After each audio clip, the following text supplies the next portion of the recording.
Zane, was you still wanting to help us out here, brother? I thought I got to do Pretty good done it before. Let's go, Zane. Who's recording? I got it. You again, sure. Oh, you go, girl. It has to be on the Alright, so iPad. I have let's no not- storage. pull up the checklist. I would knock on the door, wash my hands, have conversation with the patient while I'm washing my hands. My name is Jamie Camp. He's C, not a student anymore. University, gonna take a look at you today. Is that okay? Sure. Can you tell me your, and remember, ask for consent, okay? I'm not there yet. So, just remember, you gotta ask for consent, and do not walk in and say, hey, my name is Chris, nice to meet you today. You need to know your last name, okay? This is professional, alright? So, name and date of birth, please? Zane Hodgson, 11/14/1999. Okay. So understand we're here today to do a thorax and lungs examination, is that correct? Correct. Okay. And so I've already asked consent. I would make sure that my lighting's good since Harrison reminded me. And so then if I hadn't washed my hands, I'd go and wash my hands. Remember guys, lather your hands. If I can't see the lather, I'm not giving you credit because you need to lather the hands, okay? We're not just washing with water. So make sure you do that, okay? So if it's okay, can I have you to remove your shirt so I can get a proper exposure to the chest wall? So we'd have him remove his shirt, alright? And so we can just lay it over here for him. Alright, so we're gonna start now. Brittany's recording me, like in Hollywood. Alright, so, Melanie, you got it pulled up? I'm gonna maintain professionalism throughout the exam. I'm gonna start with inspection. I'll let her read them so you guys know exactly what I'm doing as I do it. Okay, so in inspection, inspect chest for deformities, anterior, posterior diameter, symmetry, and skin changes. So basically, I'm looking for the things that Melanie just said. So I'm inspecting the chest wall. While I'm doing this, I'm also noticing his respiratory effort and rate. I'm looking for any type of abnormal accessory muscle use, making sure that the color is good. If I was to notice any type of venules, superficial venules, things like that we saw with the superior vena cava syndrome, I'd look at that. Do note that I'm going to go all the way around the patient while he breathes to make sure I take a good look at the back of his back as well, okay? Making sure that he looks symmetric from side to side, both front and back, okay? So, and I can notice a lot about posture here too, if I want to kind of take a look at that. We mentioned kyphoscoliosis and those types of things. Inspects for signs of respiratory difficulties such as use of accessory muscles in breathing. Yeah, so as I mentioned earlier, no suprasternal notch that's kind of going back and forth. Don't see any accessory muscles going out, any types of paradoxical breathing. Don't see any pursed lip breathing, which you'll see in emphysematous patients. And so he looks like he's breathing normal, calm, cool, and collected here. Notes rate and rhythm of respiration. And so when I'm checking rhythm here, I would just note that he is breathing normal. I can put my hand on his back. We're not actually going to check this like we did with general survey and vital signs. We're just making sure it is normal. And I can tell that he is breathing pretty slow, probably a rate of 14, 15 breaths per minute, which is totally within acceptable range of 12 to 20. Inspects lips for cyanosis. So his lips appear pinkish red or red, okay? And so just looking there, I don't see any bluing or any evidence of cyanosis. Inspects nail beds for cyanosis and clubbing. So when you guys do this, doing cap refill on one finger is sufficient, guys. You don't have to do every single finger. Unless you guys done that, it's probably going to be the same, okay? Unless there's something wrong with that finger. So squeeze 1, 2, 3, let go 1, 2, 3, and notice that the blood comes back in his capillaries. I don't see any evidence of clubbing. If I wanted to, I could do the special test, but I don't see any evidence to do that right now. All right. So just look there. You can also check capillary refill in the feet as well if you're worried about distal extremities. So in the palpitation section, palpates chest wall for Palpitation or? Yeah, I see that one. Palpation. Palpates chest wall for tenderness, deformities, step-offs, crepitus, anterior, posterior, and lateral. Okay. And so here again, guys, make sure you're getting the apices. And the biggest thing here is you want to check for these areas with as much body surface area you can. Notice how my hand is flat and covered. What I am not doing is this. Notice, I'm not doing this. That does absolutely hardly nothing. When I'm palpating the whole chest wall, getting as much surface area as possible, okay? When I'm feeling these areas that I'm concerned about. Can you raise your arms for me like this? Okay. If it was a female who had pendulous breasts, you could ask her to displace her breasts upward, okay? So just here again, palpating using my whole hand. You can actually see where my hand is on his side. When I remove my hand, I'm getting the whole area.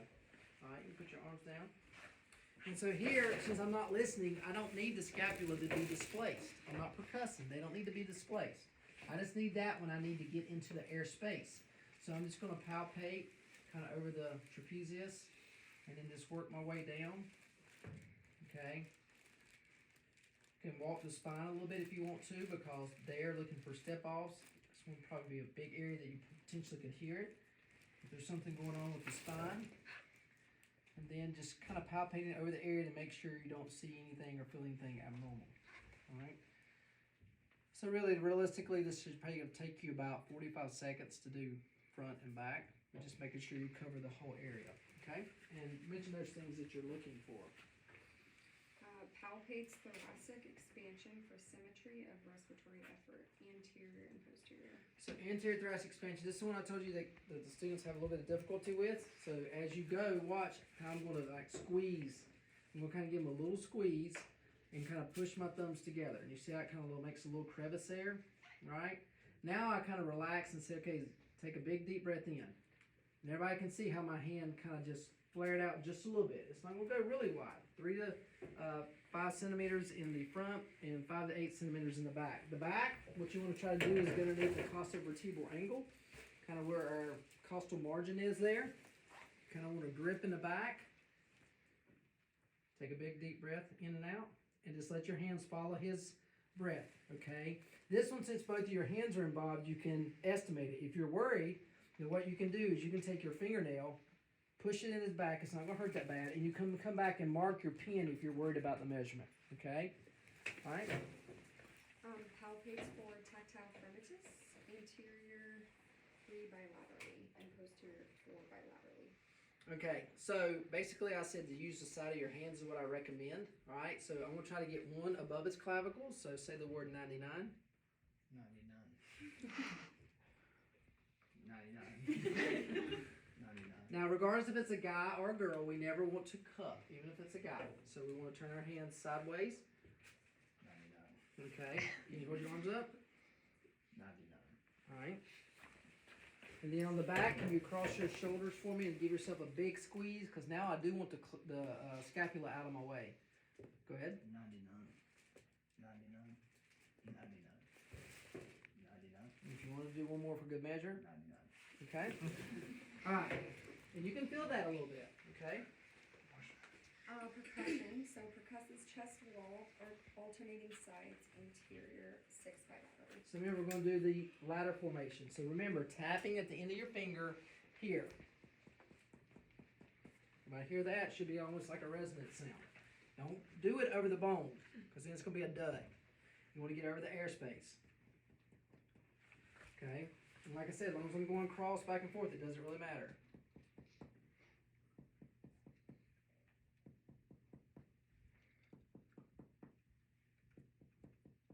Now we know his heart's situated over here, so you got to be really kind of careful here.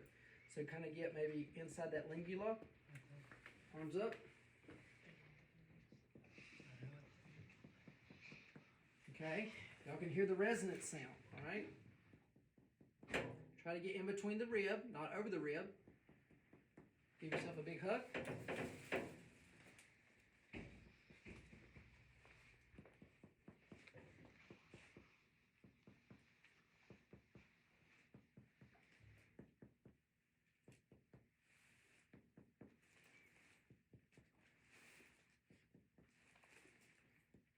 Now the difference between that, you guys can actually hear. Now relax. Listen to this. It's more of a tympanic sound versus just a little bit different, a little bit lighter, more resonant sound. Okay. Yes. So then you did do lateral, right? Mm-hmm. Yeah. Okay. So percusses diaphragmatic excursion bilaterally, maximum inhalation and isolation. Okay.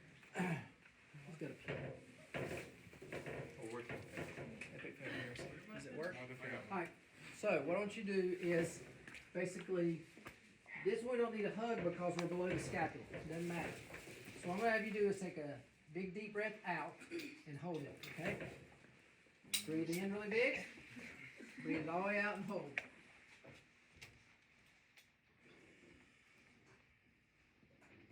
So I start tapping.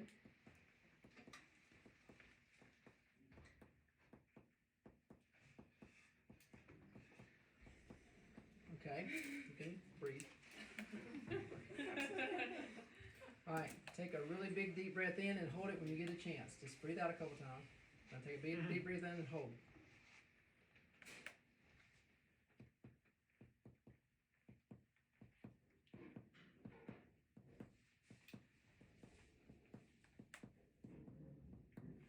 So about right there, I can tell a difference. So I would mark his back.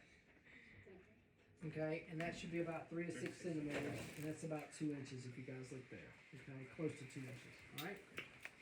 All right, and so you would do that on the bilateral side as well, and you can compare both sides. Okay. If I wanted to check, the way you guys can check this, don't do this in your exam, but for clinical reasoning, you can check is you could actually have him breathe all the way out, and see if you hear lung sounds right here. Breathe out. Breathe out. Okay. Take a deep breath in. Breathe out. Take a breath in. So it's pretty close. Okay? Pretty close. And that's how you can kind of check it. Next. So you've got posterior and centers. What is it? Did you do the two of these at the same time? Most of it. My screen. I know. Yeah. Okay. So auscultation. So now we're going to listen to anterior, lateral, and posterior lung fields. Okay, listening for normal breath sounds. Make sure you don't hear any adventitious lung sounds like raws, crackles, wheezing, rhonchi, rubs, those types of things. I'll listen with one complete inspiration and one complete expiration before I move my stethoscope to the next location. You need to make sure that the voice of the patient, make sure you breathe in and out your mouth only, okay? All right, go ahead.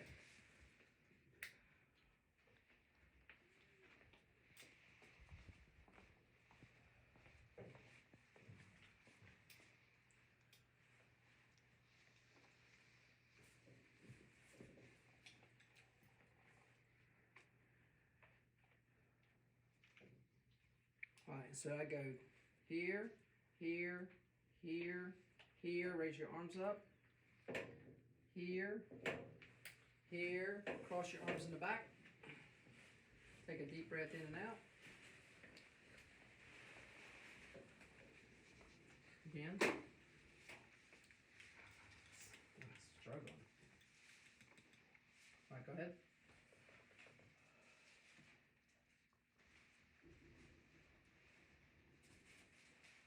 Again. And I go here, here, here, here. And if I hadn't hit my lateral, I'd hit my lateral. Okay. Alright. Anything else, Miss Melanie? Do you want me to say the verbalizes? Like what you verbalize? Yeah, so I'll see all that. Okay, yeah. So if I had an area of consolidation that I thought I heard, so let's just say I thought I heard something over his right lower base of his lung, then I could do one of 3 special tests, and we'll give you a choice of these. We'll not give you a choice, but we will tell you to perform one. So if we did egophony, then basically what I'd do is I'd listen over this with a stethoscope on my ears and say, okay, can you say the letter E and hold it for me? Okay. So if that changed to A, then that would be a positive sign for egophony. If it stayed E, then that's a negative sign that that's likely consolidation, okay? If I said, okay, say something low pitched over this area of consolidation, I said, okay, say the word tugboat over and over. If that's sounding muffly in my stethoscope, then that would be a negative. If I could make out tugboat clearly, then that would be a concern. And then lastly, you ask them to say 1, 2, 3, 4 in a whispered voice over that area over and over a couple times. Okay, if I could hear that clearly, that would be concern for consolidation. If I couldn't hear it clearly, it sounded muffled, that would not be a sign of consolidation, okay? And then I would thank the patient, ask them if I have any questions, wash my hands,